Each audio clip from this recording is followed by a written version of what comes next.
na simtetei rais yule Ruto, hapana. Lakini kwa kuna rais amejaribu katika hii muhula yake hii fupi tu kusawazisha maendeleo ya kote nchini, ni huyu Ruto.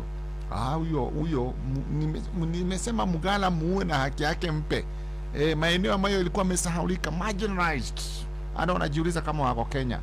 At least unaona barabara sijui nini, mambo mengi yamefanyika. Na marais hao wengine wote hii marais wote ambao wametangulia, kulikuwa na kaupendeleo, acha tuseme ukweli.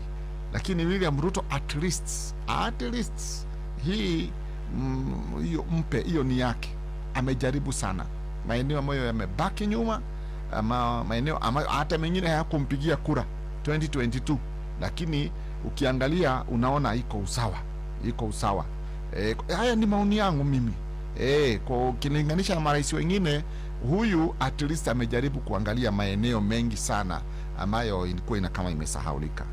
Bwana, acha tuwe balanced wakati hata sisi wemo wa habari tunakosoa, lakini pia upande mwingine tunaangalia, tunasema hapa inaonekana hapa iko sawa. Upande huu ameanguka, lakini upande huu at least mtihani amepita.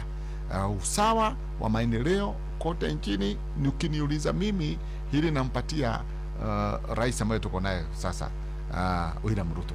Na unajua huwa namkosoa sana, lakini kwa hili hapana, hili yako mbele.